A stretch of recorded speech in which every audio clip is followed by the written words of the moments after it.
मनुष्य दुखी है तो स्वयं के कर्मों से है। एक किसान कड़वी को खूब सुरक्षित तरीके से लगा लेता है, चारों तरफ उसके बाढ़ बैठ गए, सोचता है इसको कोई जीव नहीं खाएगा। यदि उसके अंदर दीमक पैदा हो गई तो सारी कड़वी को खा जाएगी। और किसी परिवार का कोई मुखिया होता है, पूरे परिवार को संगठित कर ले कि एक आदमी नहीं खसकना चाहिए, भाई बंधन में रहना है, संगठन बना के रखना है। लेकिन उस परिवार में यदि बुराई रूपी दीमक पैदा हो गई तो पूरे कुनबे का पतन कर देगी। सुखी रहने के लिए 5 बातों का होना जरूरी है। अच्छा खाना, अच्छा पहनना, अच्छी मेहनत, अच्छे लोगों की संगत, सदा परमात्मा को हृदय में धारण करना।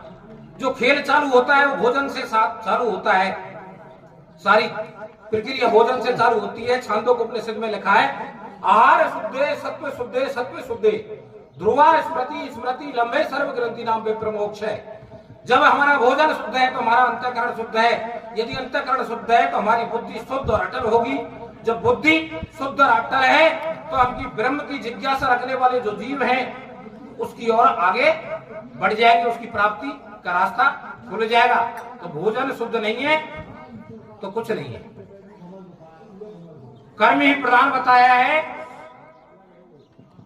कोने काऊ सुख दुख कर दाता, निज कृत कर्म भोग सब भ्राता। रामचरितमानस कह रही है, कौशल्या कह दोषन काहू, कर्म विवश सुख दुख क्षति लाहू। कठिन कर्म गति जान विधाता, शुभ अशुभ सकल कर्म फलदाता। जो है सब कुछ कर्म है। जब हम दूसरे का पतन करने का प्रयास करेंगे तो उसकी लाठी पहले हमारा चौपट करेगी। कि ब्रह्म के स्वरूप अनुभव में ऐसा आया है कि हर काया में ब्रह्म का वास है और संसार में पुज रहा है तो वो ही पुज रहा है। जब हम दूसरे का पतन का प्रयास करेंगे तो ब्रह्म का स्वरूप हमारी काया में शैतान का स्वरूप होकर पहले हमारा चौपट करेगा। जब हम देव रूप धर्म नीति पर चलेंगे, मर्यादा में जीवन जिएंगे, सहयोग से चलेंगे तो ब्रह्म का स्वरूप देव रूप में हमारी मदद करते हुए हमारे घर को आगे बढ़ाएगा। जब हमारे काया में जो असल प्रेम है जो पैदा हो जाएगा, जिसका शास्त्र रामचरितमानस उल्लेख कर रहे हैं कि हरि व्यापक सर्वत्र समाना, प्रेम से प्रकट होए में जाना। लेकिन उसको खोला नहीं। वो कौन सा प्रेम है? वो प्रेम है वासना रहित, विकार रहित, त्याग में ही प्रेम। उस प्रेम के अंदर परमात्मा का वास है। इस रास्ते पर आने के बाद उसका अनुभव कर सकते हैं। है तो इस काया में है, उसका कोई अवतार नहीं होता है। अब लोग कहते हैं कि अवतार होता है तो बालकांड में चौपाई दे रखी है, नेत नेत जय वेद निरूपा, निजानंद निरुपादु अनुपा, शिव ब्रंश विष्णु भगवाना, जासु अंश के उपजैना। कोटि कोटि ब्रह्मा विष्णु महेश जिसके अंश से ही पैदा होते हैं, वो असल खेल अलग है। तो वो इसी में पाया जाता है। लेकिन भलाई के मार्ग पर चले, त्यागमय जीवन में जिए,